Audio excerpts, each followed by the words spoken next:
ایک ہے فلاں شخص اللہ کا دوست، اور ایک یہ ہے کہ اللہ فلاں کا دوست، کون سی نسبت بڑی ہے؟ حضرت ابوبکر صدیق رضی اللہ تعالیٰ نے کیا فرمایا تھا جنہوں نے انکار کیا تھا زکوٰۃ دینے سے؟ جی فرمایا تھا کہ وہ لوگ جو کہ زکوٰۃ میں پہلے اونٹ دیتے تھے، اس کی زکوٰۃ میں اونٹ بنتا تھا اور اونٹ کے ساتھ وہ رسی بھی دیتا تھا، آج وہ کہے نا کہ اونٹ لے جاؤ رسی نہیں دیتا صرف، تو فرمایا اس کے خلاف بھی میں جنگ کروں گا۔ اچھا مجھے یہ بتائیے کہ یہ دین اسلام کوئی کیا سمجھ رکھا ہے کہ دین میں جبر نہیں ہے؟ کسی ریاست کا آپ بتائیے کہ جس میں جبر نہ ہو۔ دین میں جبر نہیں ہے، پھر چور کو چوری کرنے دیں، پھر چور کو چوری کرنے دیجیے، بھئی دین میں جبر نہیں ہے، کیوں سزا دے رہے ہیں، کیوں پکڑ رہے ہیں، کیوں جیلوں میں ڈال رہے ہیں؟ زانی کو زنا کرنے دیں، کیونکہ جی دین میں جبر نہیں ہے، جو اس کی دل چاہے سو کرے۔ آپ اگر اس بات کو پھیلاتے چلے جائیں گے کہاں؟ پھر تو یہ معاشرہ انسانوں کا نہیں، جنگل کا معاشرہ، جانوروں کا معاشرہ بن جائے گا نا۔ جانوروں کے معاشرے میں کیا ہے؟ جس کی لاٹھی اس کی بھینس، جو طاقت والا ہے جس کو مرضی وہ کھا جائے، پی جائے، جو مرضی کر جائے، جو جیسے مرضی اس کے ساتھ کر جائے، پھر تو یہی کچھ ہوگا۔ دین اسلام کے تقاضے وہ ہیں، عین فطرت ہیں۔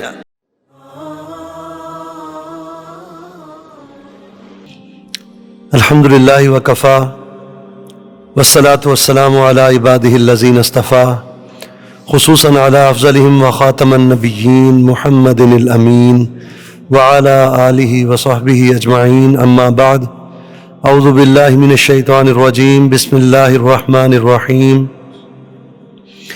تلک الرسل فضلنا بعضهم علی بعض منہم من کلم اللہ ورفع بعضهم درجات وآتینا عیسی ابن مریم البینات وأیدناہ بروح القدس ولو شاء اللہ ما اقتتل الذین من بعدهم من بعد ما جاءتهم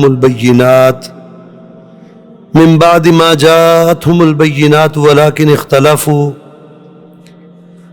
اختلفوا فمنهم من آمن ومنهم من كفر ولو شاء اللہ ما اقتتلوا ولكن اللہ یفعل ما یرید۔ صدق اللہ العلی العظیم۔ رب اشرح لی صدری ویسر لی امری واحلل عقدۃ من لسانی یفقہوا قولی۔ ربنا الہمنا رشدنا واعذنا من شرور انفسنا، آمین یا رب العالمین۔ دو پارے الحمدللہ ہم نے پچھلی دفعہ دوسرا پارہ بھی مکمل کر لیا تھا، اب تیسرا پارے کا آغاز ہو رہا ہے۔ سورۃ البقرہ چل رہی ہے۔ تلک الرسل، یہ رسول ہیں، اللہ تعالیٰ فرما رہے ہیں فضلنا بعضهم علی بعض، ہم نے ان میں سے بعض کو بعض پر فضیلت بخشی ہے۔ منہم من کلم اللہ، ہمارے رسولوں میں سے، انہی رسولوں میں سے کچھ وہ ہیں جنہوں نے اللہ سے کلام کیا، جیسے موسیٰ علیہ السلام اللہ تعالیٰ سے کلام فرماتے تھے، کلیم اللہ ہیں۔ ورفع بعضهم درجات، اور بعض کے درجات کو بلند فرمایا اللہ نے۔ وآتینا عیسی ابن مریم البینات، اور ہم نے عیسیٰ ابن مریم علیہ السلام کو عطا کی بینات، واضح تعلیمات، واضح معجزے عطا کیے۔ وَأَيَّدْنَاهُ بِرُوحِ الْقُدُسِ، اور ہم نے ان کی مدد کی روح القدس یعنی جبرائیل علیہ السلام کے ذریعے سے۔ وَلَوْ شَاءَ اللَّهُ مَا اقْتَتَلَ الَّذِينَ مِن بَعْدِهِمْ، اگر اللہ چاہتا تو مت جھگڑتے، نہ آپس میں لڑتے وہ لوگ جو کہ ان کے بعد ہوئے، یعنی اللہ تعالیٰ نے رسولوں کو بھیجا، جب بھی رسول آئے انہوں نے حالات و واقعات کی اصلاح کر دی، لوگوں کی اصلاح کر دی، انہیں سیدھے راستے پر ڈال دیا، لیکن پھر ان کے بعد جو ہے لوگ گمراہیوں میں پڑ گئے، غلط راستوں پر چلے گئے۔ تو اللہ تعالیٰ فرما رہے ہیں کہ رسولوں کے آ جانے کے بعد اللہ چاہتے جبرن، یعنی اللہ چاہتے تو ہیں کہ اللہ تعالیٰ کے لوگ سیدھے راستے پر رہیں، لیکن اللہ نے انسان کو اس دنیا میں بھیجا ہے اختیار دے کر۔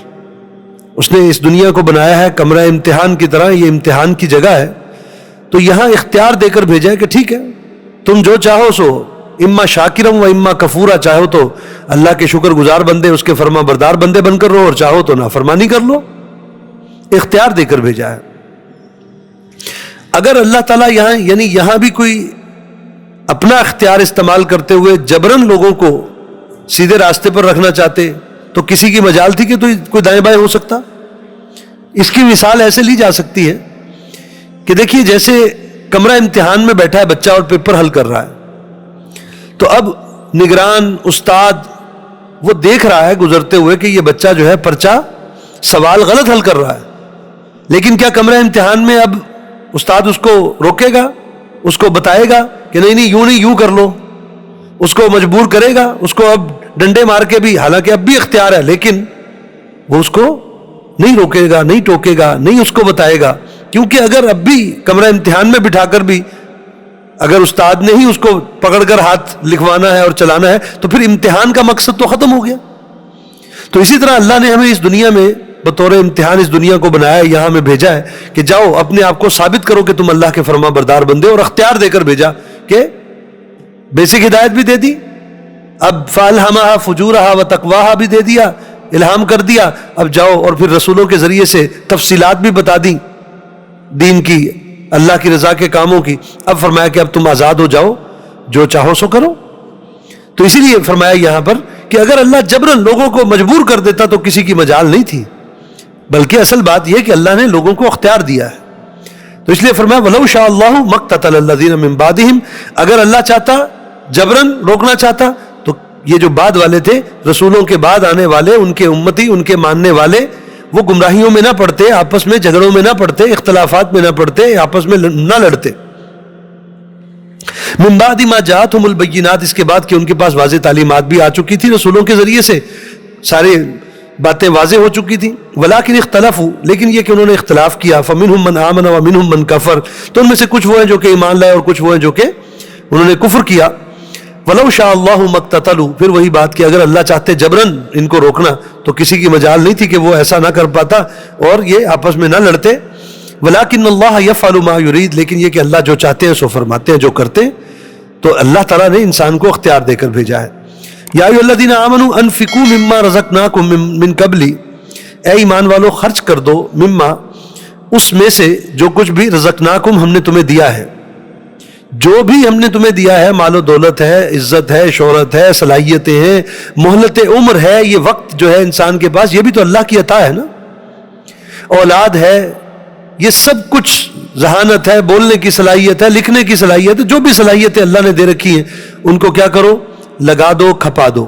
انفقو، خرچ کر دو، مقصد ہے لگاؤ، من قبل، اس سے پہلے ان یاتی یوم، کہ تم پر آ جائے وہ دن، لا بیع فیہ ولا خلہ، کہ جس دن میں نہ کوئی تجارت ہوگی، نہ کوئی دوستی کام آئے گی، ولا شفاعہ، اور نہ ہی کوئی سفارش کسی کے کچھ کام آئے گی۔ یعنی وہ دن آ جانے سے پہلے روز قیامت، اس سے پہلے جو ہے خرچ کر دو، جو کچھ اللہ نے دیا ہے اس کو تم اللہ کی راہ پر خرچ کر دو گے تو یہ اللہ کی نگاہ میں معتبر ہوتا چلا جائے گا، اس کی وقت بنتی چلی جائے گی۔ جیسے ایک فرمان ہے نا، قول ہے حضرت علی رضی اللہ تعالیٰ عنہ کا کہ تمہاری جان کی قیمت جو ہے وہ جنت ہے، اس کو اس سے کم پر مت بیچنا۔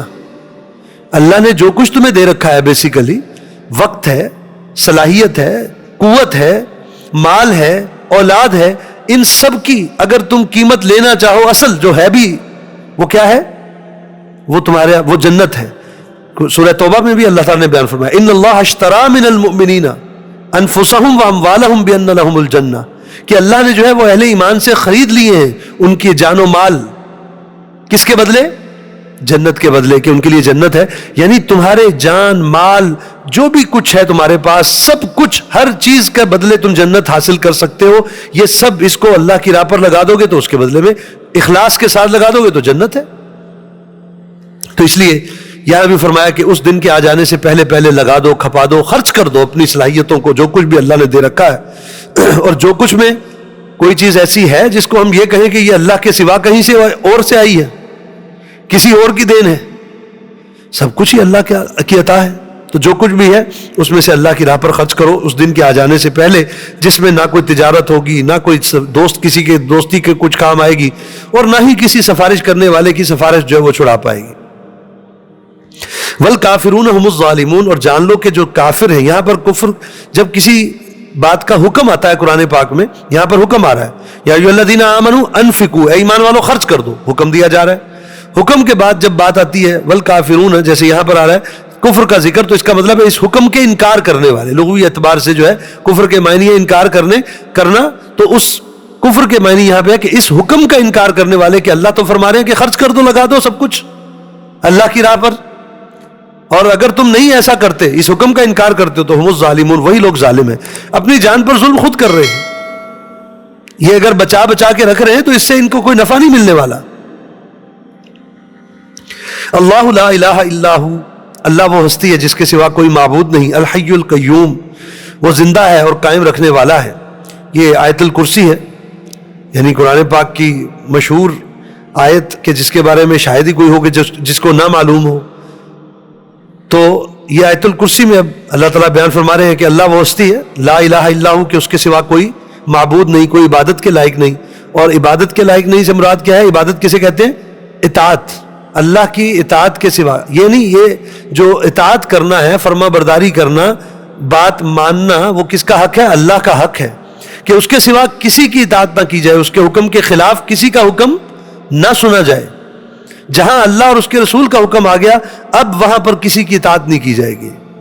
لا طاعت لمخلوق فی معصیۃ الخالق، جیسے کہ نبی صلی اللہ علیہ وسلم نے فرمایا کہ جہاں خالق کی نافرمانی آتی ہو وہاں مخلوق میں سے کسی کی اطاعت نہیں کی جائے گی۔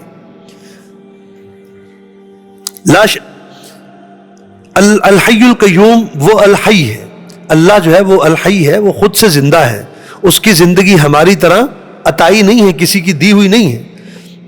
انسان یعنی مخلوق اور خالق کا جو کہہ لے کہ صفاتی اعتبار سے جو فرق سامنے آتا ہے وہ کیا ہے کہ اللہ کی ہر صفت ذاتی ہے، اور مخلوق میں سے وہ کوئی بھی ہو، انبیاء ہو، صحابہ ہو، اولیاء ہو، کوئی بھی ہو، ہر صلاحیت، ہر خوبی، ہر صفت وہ عطائی ہے مخلوق کی، اور اللہ کی ہر صفت ذاتی ہے، اور مخلوق میں سے کسی کا بھی کچھ بھی وصف جو ہے وہ ذاتی نہیں ہے۔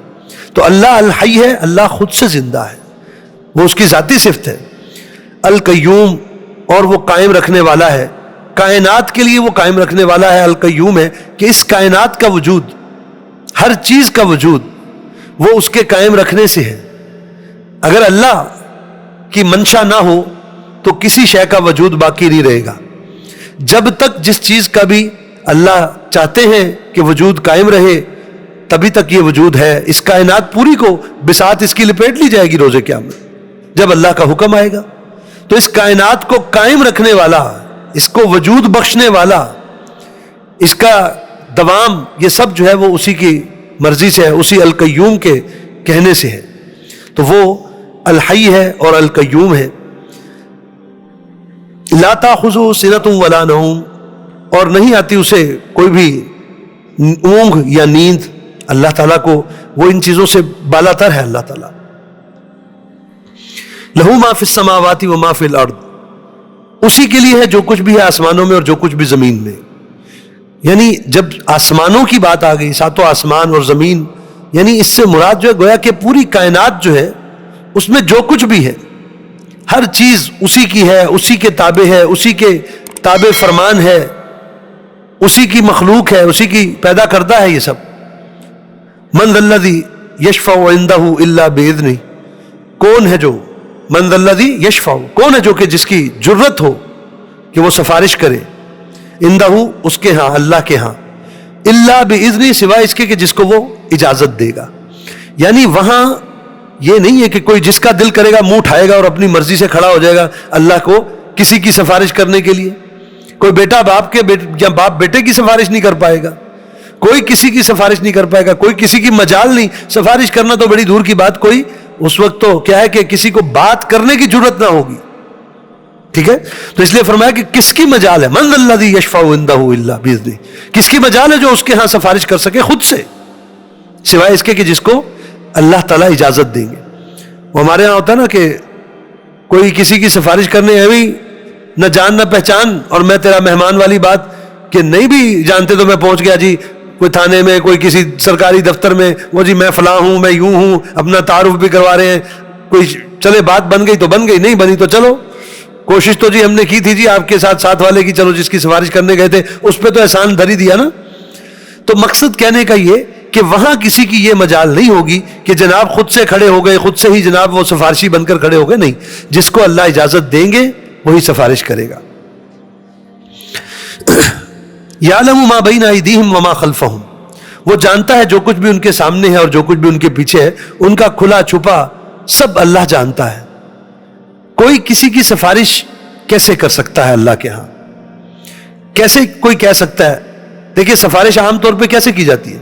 فرض کر لیں ایک ہے کسی اچھے بچے کی کسی اچھے کام کے لیے سفارش کرنا، کسی قابل آدمی کی سفارش کرنا کسی کو کسی مسئلے میں، اور ایک ہے کسی مجرم کی سفارش کرنا. جی مجرم کی سفارش کیسے کی جاتی ہے اور ایک کسی قابل آدمی کی بھی سفارش کی جاتی ہے؟ تو کیسے؟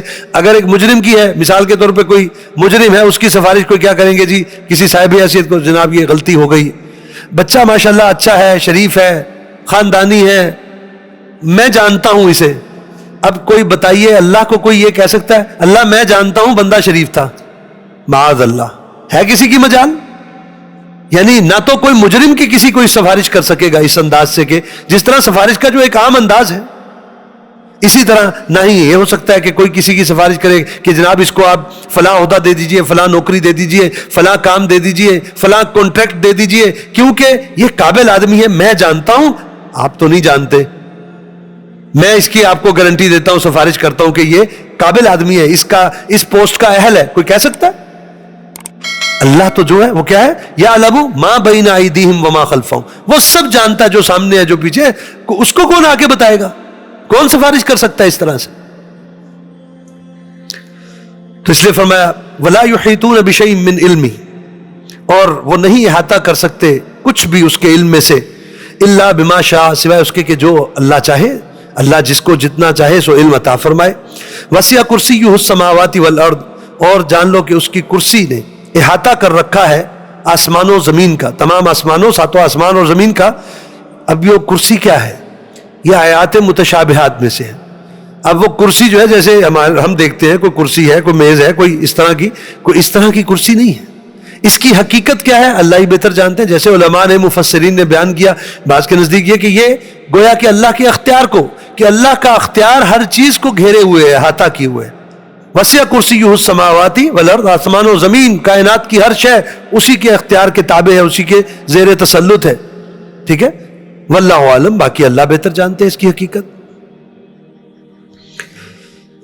ولا یعودہ حفظہما، اور اس کو تھکاتا نہیں ہے اس کائنات کے نظام کو سنبھالنا، حفظہما، اس کی حفاظت کرنا. گویا مراد کے اس سارے نظام کو چلانے میں، اس کو سنبھالنے میں، اس کو مینٹین کرنے میں، یہ سارا سلسلہ چلانے میں، اس کو یہ سارا کام کرنا جو ہے یہ اس کے لیے کوئی تھکا دینے والا کام نہیں ہے، کوئی اس میں اس کو مشکل نہیں پیش آتی. وہو العلی العظیم، اور وہ بہت ہی بلند و برتر اور عظمت والا ہے. لا اکراہ فی الدین، دین میں کوئی جبر نہیں ہے. قد تبین الرشد من الغی، جبکہ واضح کر دیا گیا ہدایت کو گمراہی سے. یہ آیت جو ہے، کسی کو یہ آیت آتی ہو یا نہ آتی ہو، کم از کم اس کا مطلب ضرور کوٹ کر دیا جاتا ہے عام طور پہ. دین میں کوئی جبر نہیں ہے جی. اس کی کیا حقیقت ہے کہ دین میں کوئی جبر نہیں ہے؟ ہم تو ایک مسلمان جو ہے وہ کہتا ہے دین میں کوئی جبر نہیں ہے، میں نماز پڑھوں نہ پڑھوں، ہے جی، میں پردہ کروں نہ کروں، دین میں کوئی جبر نہیں ہے. ہمارے ہاں تو مس کوٹ کیا جا رہا ہے، یہ غلط اس کی ترجمانی اور غلط مفہوم لیا جا رہا ہے، غلط جو ہے وہ اس کو بیان کیا جا رہا ہے اگر اس معنی میں لیا جاتا ہے جو بھی بیان کرتے ہیں. اس سے مراد بڑی واضح ہے، یعنی یہ کوئی بات میں آپ کو آج نہیں بتا رہا، الحمدللہ یہ اسلاف سے ہمیشہ سے اس کے معنی یہی لیے گئے ہیں، آپ صلی اللہ علیہ وسلم کے دور سے لے کر آج تک. ٹھیک ہے، کہ اس سے مراد یہ ہے کہ دین میں جبر نہیں ہے کسی کو دین میں داخل کرنے کے لیے، کسی کو کلمہ پڑھانے کے لیے، کسی کو مسلمان کرنے کے لیے. اس پر جبر نہیں ہے کہ آپ کسی کو تلوار کے زور پر کہیں کہ بھائی تو مسلمان ہو جا. جبرن کسی کو مسلمان نہیں کیا جائے گا. لیکن جب کوئی مسلمان ہو گیا جو مسلمان ہے تو اس کے لیے تو سیدھی سیدھی بات ہے جبر ہے، لازماً جبر ہے. کتنی مثالیں پیش کریں جی اس کے لیے؟ ایک سے نہیں، بہت سی مثالیں ہیں. مثال کے طور پر 7 سال تک بچے کے لیے کیا حکم ہے، کیسے پڑھاؤ نماز؟ ترغیب 7 سال کے بعد 10 سال تک ترغیب سے، محبت سے، سمجھانے سے. لیکن 10 سال کے بعد سختی کرو، مارنا پڑے مارو، اس کی تربیت کرو، نماز کی طرف راغب کرو، اس کو جبرن اس کو لے کر جاؤ نماز کی طرف. نہیں پڑھے گا بالغ آدمی تو اس کو جو حاکم وقت ہے، جو قاضی ہے، وہ اس کو سزا دے سکتا ہے، جیل میں ڈال سکتا ہے، اس کو کوڑے لگوا سکتا ہے. ٹھیک ہے جی. تو کہنے کا مقصد ہے یہ جبر نہیں ہے. تو جبر تو ہے دین میں. آپ صلی اللہ علیہ وسلم کی حدیث مبارکہ ہے, ایک نہیں ہے کئی احادیث ہیں اس حوالے سے, اولاد کی تربیت کے حوالے سے. آپ صلی اللہ علیہ وسلم نے فرمایا اللہ اس باپ پر رحم فرمائے جس نے گھر میں ایک کوڑا بھی ٹانگ رکھا ہے. ہمارے ہاں تو آج کہتے ہیں مار نہیں پیار ہے جی. اب بچے کو ٹوکو نہیں, بھائی روکو گے نہیں, ٹوکو گے نہیں, یہ تو خلاف سنت بات ہے بالکل. روکنا ٹوکنا بچے کی تربیت کا حصہ ہے, ٹھیک ہے. اس پر سختی کرنا بھی ایک عمر میں جا کر 7 سال کے بعد سختی کرو. کوڑا کیا ہے, ڈنڈا ہونا چاہیے. آپ نے فرمایا اللہ اس باپ پر اللہ اپنا رحم فرمائے. تو اولاد کی تربیت کے لیے حکمت کے تقاضوں کے تحت کبھی آپ کو وہی بات ہے پیار سے بھی سمجھانا ہے, منت سے بھی سمجھانا ہے, آپ نے سختی سے بھی سمجھانا ہے, حکمت سے بھی سمجھانا ہے, ڈانٹنا بھی ہے, وہی بات ہے مار بھی ہے. سارے حربے استعمال کر رہے ہیں. اصل مقصود تو یہ ہے کہ بھائی اولاد سدھر جائے, راہ راست پر آ جائے. تو اس کے لیے جو بھی حربہ استعمال کرنا پڑے گا وہ کیا جائے گا. تو یہ کہنا کہ دین میں جبر نہیں ہے. اب بات آ جاتی ہے زکوٰۃ. حضرت ابوبکر صدیق رضی اللہ تعالیٰ نے کیا فرمایا تھا جنہوں نے انکار کیا تھا زکوٰۃ دینے سے؟ جی فرمایا تھا کہ وہ لوگ جو کہ زکوٰۃ میں پہلے اونٹ دیتے تھے, اس کی زکوٰۃ میں اونٹ بنتا تھا اور اونٹ کے ساتھ وہ رسی بھی دیتا تھا. آج وہ کہے نا کہ اونٹ لے جاؤ رسی نہیں دیتا صرف, اور میں اس کے خلاف بھی میں جنگ کروں گا. جبرن لی جائے گی زکوٰۃ, ریاست لے گی. وہ ریاست بھی یہ والی ریاستیں نہیں جیسی ہماری ریاستیں ہیں, کھاؤ پیو ریاستیں. وہ یہ مراد یہ کہ اسلامی ریاست جو ہے وہ تو جبرن لے گی زکوٰۃ, اور اسے پھر عوام کی ہی فلاح پر خرچ کرے گی. تو مقصد کہنے کا یہ ہے کہ دین میں جبر ہے. اچھا مجھے یہ بتائیے کہ یہ دین اسلام کوئی کیا سمجھ رکھا ہے کہ دین میں جبر نہیں ہے؟ کسی ریاست کا آپ بتائیے کہ جس میں جبر نہ ہو. دین میں جبر نہیں ہے, پھر چور کو چوری کرنے دیں. کیوں قانون بناتے ہیں؟ ایک مثال, اب ایک عام قانون کی طرف آ جاتے ہیں. دین کا بھی قانون ہے کو چور کے ہاتھ کاٹے جائیں گے, پھر چور کو چوری کرنے دیجیے. بھائی دین میں جبر نہیں ہے, کیوں سزا دے رہے ہیں, کیوں پکڑ رہے ہیں, کیوں جیلوں میں ڈال رہے ہیں؟ قاتل کو جس کی جہاں قتل کرنے دیں, دین میں جبر نہیں ہے. کیا آپ کسی کو جبرن روکے کہ تو قتل نہ کر, زانی کو زنا کرنے دیں, کیونکہ جی دین میں جبر نہیں ہے, جو اس کی دل چاہے سو کرے. آپ اگر اس بات کو پھیلاتے چلے جائیں گے کہاں, پھر تو یہ معاشرہ انسانوں کا نہیں جنگل کا معاشرہ, جانوروں کا معاشرہ بن جائے گا نا. جانوروں کے معاشرے میں کیا ہے, جس کی لاٹھی اس کی بھینس, جو طاقت والا ہے جس کو مرضی وہ کھا جائے پی جائے, جو مرضی کر جائے, جو جیسے مرضی اس کے ساتھ کر جائے. پھر تو یہی کچھ ہوگا. ہمیں یہ باتیں جو ہے صرف یہ نماز روزے کے حوالے سے, پردے کے حوالے سے بات آتی ہے تو ہم کہتے ہیں پردے کے حوالے سے بھی بات کی جائے, دین میں جبر نہیں ہے. خواتین یہ بات بڑی آرام سے کہہ دیں گی, کمال ہے, دین میں جبر نہیں ہے. پھر جو چاہو سو, پھر اس سے آگے میں بیٹھا ہوں فیملی کے اندر کہ میں کیا بات کروں, کہاں تک جائیں گے آپ؟ دین میں جبر نہیں ہے. پردہ, آج پردہ اتار دیجیے, آج برقع اترے گا, کل کو چادر اترے گی, پھر دوپٹہ اترے گا, کہاں تک جائیں گے آپ؟ چلتے جائیے, جبر نہیں ہے. کوئی ہے لمٹ؟ پھر تو دین میں جبر نہیں ہے, بس مزے کرو. پھر یہ انسانوں کا معاشرہ نہیں ہو سکتا. یہ اگر آپ ایک عام سطح پر دیکھیں, چھوڑ دیجئے فی الحال ہم اگر بات نہ کریں دین کے حوالے سے بھی, تو بھی کسی بھی معاشرے میں آپ دیکھ لیجئے, کسی بھی ریاست میں دیکھ لیجئے دنیا میں, کبھی کوئی تاریخ میں ایسا نہیں رہا کہ جہاں کوئی جبر نہ ہو. یہ تو کچھ نہ کچھ قوانین قاعدے جو ہیں ضابطے ہوتے ہیں, ان کے مطابق معاشرے چلتے ہیں. انسانی معاشرے اس کے بغیر نہیں ہو سکتے. تو اسی طرح دین اسلام تو دین فطرت ہے. اسلام کے قوانین تو عین فطرت کے ہمارے مطابق ہیں. اس میں تو گویا کہ حقیقت یہ کہ جبر نہیں ہے. اگر اس انداز سے میں سمجھانے کی بات کر رہا ہوں, جبر کس اعتبار سے نہیں ہے؟ اگر دیکھا جائے نا, سادی سی روٹی کھانے میں کوئی جبر کی ضرورت ہے؟ روٹی کھانے میں کوئی جبر کی ضرورت ہے؟ مجھے بھوک لگی ہو تو میں کسی کے مار پیٹ کے مجھے کھلانی پڑے گی, کسی قانون کے تحت, کسی پولیس کے ذریعے کھلانی پڑے گی؟ نہیں نا, کیونکہ فطرت ہے, بھوک لگی ہے, ارج ہے خود. دین اسلام کے تقاضے وہ ہیں, عین فطرت ہے. اچھا اب ہم کیوں نہیں عمل کر پاتے؟ ہمیں مشکل کیوں لگتے ہیں؟ ہمیں کیوں لگتا ہے کہ یہ دین میں جبر ہے؟ شاید وہ جیسے ایک بچہ ہو نا, اس کی مثال ایسے سمجھ لیجیے.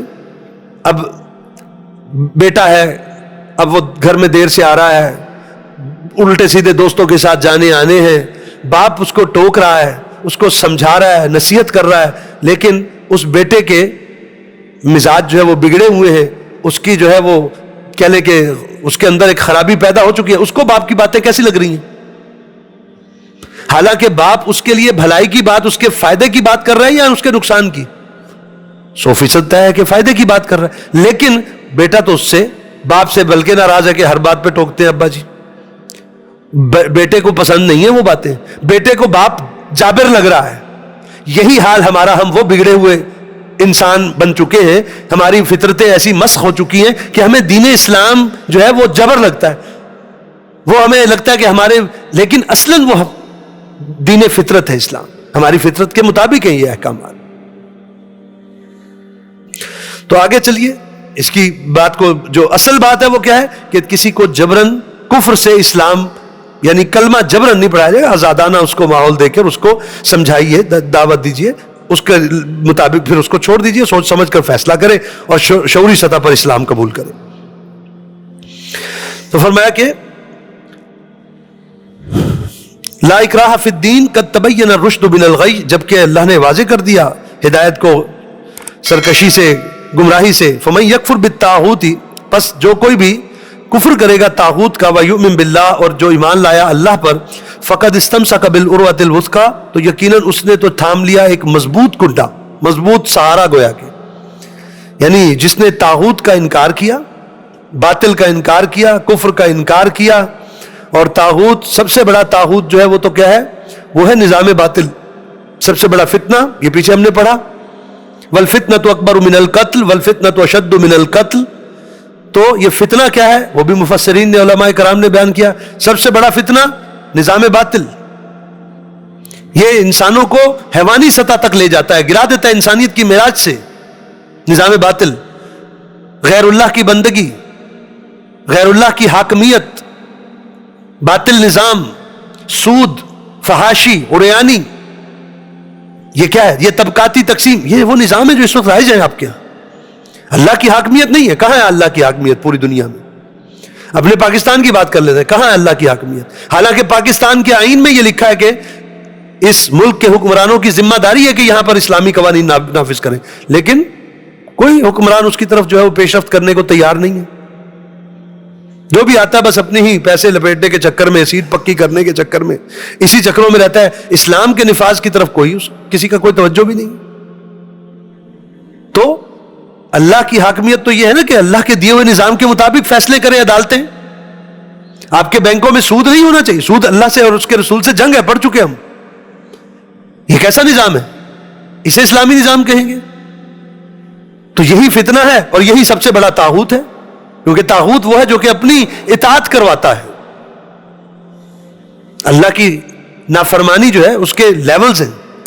ایک ہے ایک مسلمان اگر اللہ کی نافرمانی کرتا ہے تو کیا ہے؟ وہ بھی فاسق ہے، فسق ہے. اور اسی طرح اس سے اگلا جو ہے سخت درجہ وہ کفر ہے، کہ اللہ کو نہ ماننا یا اللہ کے ساتھ کسی اور کو شریک ٹھہرا دینا، یہ کفر ہے. اور اس سے بھی اگلی بات کیا ہے کہ خود اللہ کی بندگی کے مقابلے میں اللہ کی بندگی سے کسی کو ہٹا کر اپنی اطاعت کروانا، یہ کیا ہے؟ یہ طاغوت ہے. وہ پہلے طاغوت ہوا کرتے تھے، کبھی نمرود اور فرعون، جنہیں ہم کہتے ہیں نا خدائی دعویٰ کیا تھا، وہ اپنی اطاعت کرواتے تھے، اپنی بندگی کرواتے تھے. یعنی اصل میں اطاعت کیا تھی؟ اپنی بندگی کیا تھی؟ اپنے احکامات، اپنے حکم کو نافذ کرنا. اور آج کا جو نظام ہے وہ نظام باطل ہے، وہ اپنی اطاعت کرواتا ہے، اللہ کے احکامات سے ہٹا کر اس کے برعکس اپنی اطاعت کرواتا ہے. تو فرمایا کہ جس نے طاغوت کا انکار کیا اور اللہ پر ایمان لایا، اس نے تو یقیناً ایسا کنڈا، ایسا سہارا تھام لیا کہ جو کبھی ٹوٹے گا نہیں، کبھی دھوکہ نہیں دے گا، مضبوط سہارا. لن فسام لہا، جو ہرگز ٹوٹے گا نہیں. واللہ سمیع علیم، اور اللہ جان لو کہ سننے والا اور جاننے والا ہے. اللہ ولی الذین آمنوا، اور جان لو کہ اللہ تو جو ہے وہ ولی ہے، دوست ہے. بڑی اہم، بڑی زبردست آیت ہے ہمارے لیے، ایک بندہ مومن کے لیے.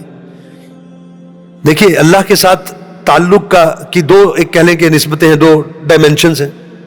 ولی اللہ کنہیں کہتے ہیں ہم؟ ولی اللہ کے کیا معنی ہیں جی؟ اللہ کا دوست، اللہ کا دوست. اور اگر اس کو الٹ کر لیں، فلاں کا اللہ دوست، ایک ہے فلاں شخص اللہ کا دوست، اور ایک یہ ہے کہ اللہ فلاں کا دوست، کون سی نسبت بڑی ہے؟ اللہ جس کا دوست ہو، جس کو اللہ کہہ رہے ہو کہ میں فلاں کا دوست ہوں. ایک تو یہ ہے کہ کوئی کہے کہ میں اللہ کا دوست ہوں، اور اللہ جس کے بارے میں کہے کہ میں، اللہ فرما دے کہ میں اس کا دوست ہوں. تو یہاں نسبت کون سی بیان کی جا رہی ہے؟ اللہ تعالیٰ فرما رہے ہیں اللہ ولی، اللہ ولی ہے، اللہ دوست ہے. کن کا؟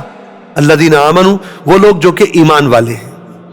ایمان والوں کا اللہ دوست ہے. اللہ تعالیٰ خود فرما رہے ہیں اللہ دوست ہے. دوست سے مراد مدد کرنے والا بھی ہے، پشت پناہی کرنے والا، حمایتی، جی یہ سارے معنی ہیں ولی کے.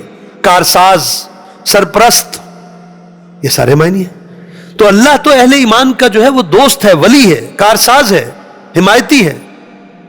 اب جس کا کارساز، جس کا حمایتی، جس کی پشت پناہی کرنے والا اللہ ہو، اگر یہ بات یقین ہو کہ میرے ساتھ ہے اللہ اور میرے تعلقات بھی اللہ سے اچھے ہیں، تو بتائیے یہ کسی سے ڈرے گا؟ اسے کوئی خوف ہوگا؟ اصل معاملہ کیا ہے؟ شرط میں نے یہ مشروط بات کی ہے نا. اگر واقعتاً یقین ہو کہ ہاں اللہ میرے ساتھ ہے، اللہ میری پشت پناہی پر ہے، اور واقعتاً پتا ہو کہ تعلقات بھی درست ہیں اللہ سے، جب یہ یقین ہوگا تو پھر یہ ہے کہ یقیناً انسان کسی سے نہیں ڈرے گا. لیکن جب یہ پتا ہو تعلقات بگڑے ہوئے ہیں، جی ہے تو برادری، مثال دیتا ہوں، جس کو یہ پتا ہو کہ میری پشت پناہی پہ فلاں ایم پی اے کا ہاتھ ہے، ہاں جی، اس کی تو بھائی ٹوری اور ہوگی ہے. یہ کیا حیثیت ہوگی کسی بھی ایم پی اے کی، کسی ایم این اے کی ہے؟ اس کا جس کے پتا ہو سرپرستی، اور جس کو یہ پتا ہو کبھی تھا ہاتھ لیکن تعلقات بگڑے ہوئے ہیں. بھائی جی تعلقات بگڑ گئے تو تسلی رہے گی؟ یا یار وہ رابطے میں نہیں ہے بھائی، بڑے عرصے سے رابطے میں بھی نہیں ہے، باہر ہے، کہیں آؤٹ آف سٹی ہے، پتہ نہیں میری سن سکے گا کہ نہیں سنے گا، آئے گا مدد کو کہ نہیں، تب بھی اکھڑی رہے گی طبیعت، تب بھی معاملہ یہ. آج ہمارا معاملہ یہ ہے کہ اللہ کے ساتھ نہ تو رابطہ بحال ہے اور نہ ہی تعلقات درست کر رکھے ہیں. جی ہمارا حال یہ ہے کہ ہم اللہ کے باغی، اللہ کے سرکش، اس کو ناراض کرنے والے. تو کیسے یقین ہوگا اور کیسے پھر خوف نہیں ہوگا؟ ہر شے سے خوف ہے. وہ ایک سجدہ جسے تو گراں سمجھتا ہے، 1000 سجدوں سے دیتا ہے آدمی کو نجات. یہ ایک خوف اگر اور ایک تعلق بحال ہو جائے تو انسان باقی جو معاملات ہیں اس میں بے خوف ہو جاتا ہے. پھر وہ نہیں رہ جاتی اس کو کسی چیز کی ضرورت اور کوئی خوف. ہم نے وہ ایک سجدہ جو ہے کرنا گوارا نہیں کیا، اس سے تعلق بحال کرنے کو تیار نہیں ہے. ادروائز اللہ تو یہ 3 مرتبہ قرآن پاک میں آیا، ایک دفعہ نہیں آیا. اللہ تو فرماتے ہیں میں تو کارساز ہوں اپنے بندوں کا، ولی ہوں، دوست ہوں. لیکن بندہ بھی تو، ہم تو مائل با کرم ہیں، کوئی سائل ہی نہیں. ہم تو دینے کو تیار ہیں، ہم تو پشت پناہی کرنے کو تیار ہیں. وہ صحابہ، ذرا ایک مثال لے لیتے نا. اب جنگ یرموک ہو جی، یا اسی طرح آپ وہ غزوہ تبوک ہو، اس کے علاوہ بہت سے غزوات ہیں جن کی مثالیں دی جا سکتی ہیں. کہ جنگ موتا میں 3000 صحابہ اور مقابلے میں دشمن کفار 2 لاکھ. جی 3000 کا 2 لاکھ سے کوئی نسبت بنتی ہے؟ ایک بندہ 66 سے لڑ رہا ہے، اس کا نسبت یہ نکلتی ہے. ایک بندہ 66 بندوں سے لڑ رہا ہے، سوچا جا سکتا ہے. لیکن جس کو یہ پتا ہو، ان 3000 کو یہ پتا تھا کہ ہمارے تعلقات اللہ سے بہت مضبوط ہیں، رشتہ مضبوط ہے، اللہ ہمارا دوست ہے، اللہ ولی الذین آمنوا. اس لیے وہ 3000 کا لشکر بھی 2 لاکھ سے بڑھ گیا اور 14 صحابہ شہید ہوئے. جی بات ہے یقین کی اور اللہ سے تعلق کی. اللہ ولی الذین آمنوا، اللہ جو ہے وہ اہل ایمان کا دوست ہے. یخرجہم من الظلمات الی النور، اور سب سے بڑا احسان اس کا جو ہے وہ اپنی دوستی کا جو سب سے بڑا کہہ لیے کہ اس کی پشت پناہی جو سب سے بڑی جو ہو سکتی ہے، کسی کی مدد، کسی کے ساتھ تعاون، کسی کی سپورٹ، وہ کیا ہے؟ وہ فرما دی یہاں اللہ ولی الذین آمنوا یخرجہم من الظلمات الی النور. اللہ پھر اس کا جو سب سے بڑی مدد ہے، وہ پہلے سب سے پہلے وہ ذکر کیا، اللہ ان کو اہل ایمان کو نکالتا ہے اندھیروں سے نور کی طرف، روشنی کی طرف، گمراہیوں سے مراد گمراہیوں سے ہدایت کے راستے کی طرف لے کر آ جاتا ہے. یہ سب سے بڑی اصل مدد اللہ کی جو ہے وہ کیا ہے کہ اللہ ہدایت کے راستے پر لے آئے. یخرجہم من الظلمات الی النور والذین کفروا، اور وہ لوگ جنہوں نے کفر کیا، اولیاءہم الطاغوت، ان کے پشت پناہی کرنے والے، ان کے اولیاء، ان کے دوست جو ہیں وہ تو کون ہیں؟ طاغوت ہیں. اور ان کا معاملہ کیا ہے؟ یخرجونہم من النور الی الظلمات، وہ انہیں جو کوئی تھوڑی بہت بھی ان کے اندر کوئی رمق ایمان کی، کوئی نور، کوئی نورانیت، کوئی ان کے اندر خیر کوئی بچی ہوگی، اس کو بھی ان کے سینوں سے یوں کہیے کہ نچوڑ کر اور انہیں گمراہیوں کی طرف لے جاتے ہیں. اولئک اصحاب النار هم فیہا خالدون، اور وہی لوگ ہیں جو کہ جہنم والے ہیں اور اس میں رہیں گے جہنم میں ہمیشہ ہمیشہ. وآخر دعوانا الحمد للہ رب العالمین. جزاکم اللہ خیر.